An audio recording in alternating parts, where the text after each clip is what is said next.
అంతం చేసే జవాబాదారి నేను తీసుకుంటా. నా తర్వాత నేను నేరుగా ఎస్పీ గారు ఉన్నా కూడా నేనే తీసుకుంటా బాధ్యత.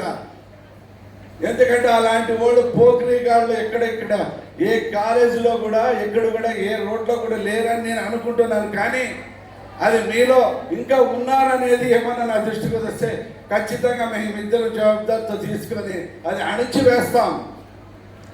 మీరు మాత్రం ఏమి విధంగా అమ్మ నాయనికి బాగా చెప్పండి. మా ముఖ్యమంత్రి గారు దీంట్లో చాలా స్పీడ్గా ఉన్నారు.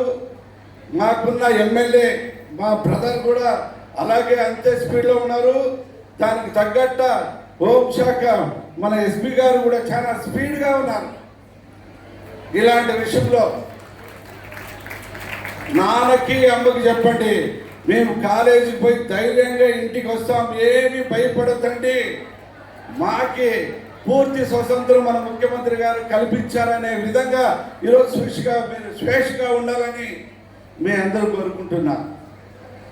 అదేవిధంగా మన ప్రభుత్వం ద్వారా మహిళలకు చిన్నపిల్లలకు శక్తి యాప్ని ప్రకటించడం జరిగింది. ఆ యాప్ ద్వారా మీరందరూ మీకు జరిగిపోయే రేపు ఏదైనా సమస్యలు వస్తే ఎదుర్కొనేదానికి కూడా ఇది ఒక యాప్గా తయారు చేసి దాన్ని అందరూ సద్వినియోగం చేసుకోవాలి.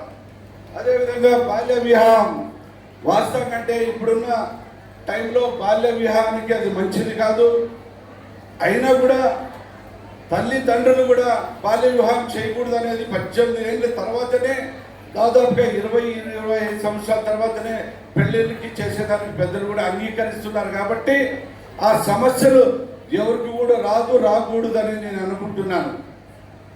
కాబట్టి నేను అడిగిన క్వశ్చన్కి రాలేదు అనే దానికి కారణం మీరు చెప్తే నాకు కూడా చాలా నేను దాన్ని ఏ రకంగా నేను దాన్ని ఇది చేసుకోవాలో చేసుకుంటా.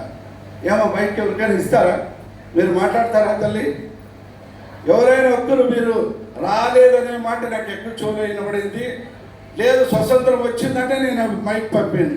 రాలేదనే దానికి మీరు నాకు చెప్పండి, నేను దాన్ని కఠినంగా చర్యలు తీసుకుంటా. మన ముఖ్యమంత్రి గారు అన్నాడు, ఏ రోజు ఏమైనా తప్పు జరిగిందంటే ఆ రోజైనా శాశ్వతంగా దాన్ని అంతమందిస్తామని మన ముఖ్యమంత్రి గారు చెప్పారు. దాని ప్రకారంగా ఈ గుంటకల్లో ఖచ్చితంగా ఆ యాక్షన్ నేను ఆయన చెప్పిన మాటల్లో నేను యాక్షన్ చేస్తా, యాక్షన్ తీసుకుంటా. మరి మీరు ఎవరైనా చెప్తారా? తల్లి నాకు కూడా 7 మంది ఆడపిల్లలు.